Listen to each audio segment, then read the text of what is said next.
हाँ तो देखो क्वेश्चन क्या है, A B and C can do a piece of work in 24 days. अब देखना, ए जो है वो किसी काम को 24 दिन में कर लेता है और बी उसी काम को 30 दिन में करता है और सी उसी काम को 40 दिन में करता है। ठीक, ये है डेज, कितने दिन लगाते हैं वो इस किसी काम को कंप्लीट करने में। अब देखना टोटल डेज, टोटल वर्क अगर मैं मान लूँ, टोटल वर्क आप कितना भी मान सकते हैं, W1 100 कुछ भी, लेकिन मैं 24, 30 और 40 का LCM मान रहा हूँ, उसको टोटल वर्क आप उसको मान सकते हैं। तो 24, 30 और 40 का जो LCM होगा वो कितना होता है, 120। इतना टोटल 120 यूनिट, टोटल 120 यूनिट काम मान लो। तो टोटल जो वर्क है 120 यूनिट है। अब टोटल 120 यूनिट काम है और ए उसी काम को 24 दिन में करता है। तो जो एफिशिएंसी होगी 24 इसकी, ए की एफिशिएंसी कितनी होगी, मतलब एफिशिएंसी मतलब एक दिन में कितना काम कर रहा है, तो 120 total work divided by 24 days, तो कितना होगा 5 दिन, 5 यूनिट।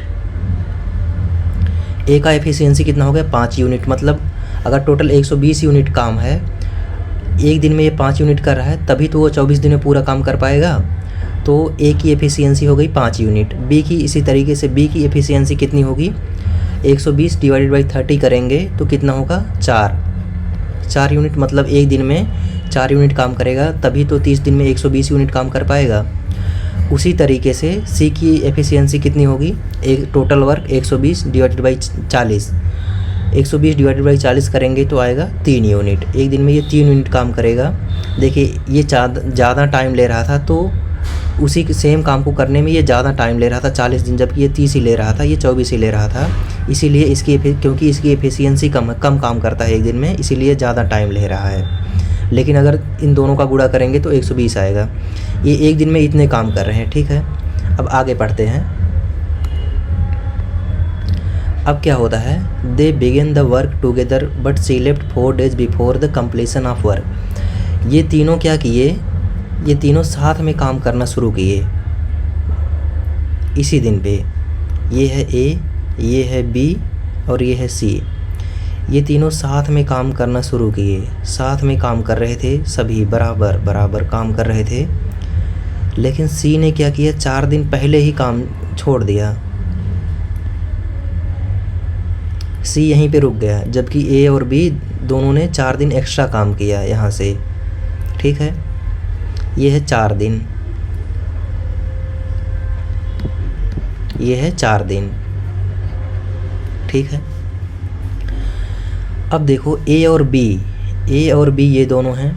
ए और बी दोनों अगर साथ में काम करेंगे तो एक दिन में कितना यूनिट काम करेंगे, 5 और 4 9 यूनिट काम करेंगे।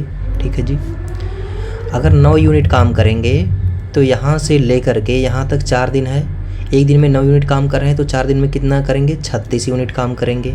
ठीक है, 36 यूनिट काम करेंगे। अब टोटल 120 यूनिट काम था, 36 यूनिट उन्होंने 4 दिन में निपटाया ए और बी ने। ठीक, तो काम कितना बचा, 84 यूनिट। मतलब इतना जो काम था यहाँ से ले करके यहाँ तक का, ये कितना है, ये है 84 यूनिट काम। ठीक है, यहाँ तक समझ आया। 84 ये हो गया और 36 ये, तो दो सब मिलकर 120 यूनिट काम हो गया। अब देखना 84 यूनिट ए बी और सी तीनों ने मिल करके किया है, 84 यूनिट।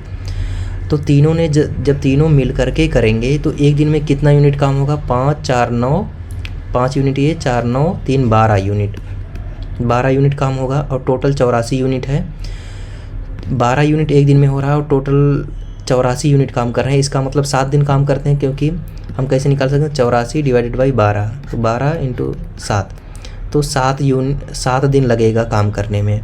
मतलब 12 यूनिट तीनों मिलकर के एक दिन में करेंगे और 7 दिन लगाएंगे, तभी तो 84 यूनिट कंप्लीट होगा।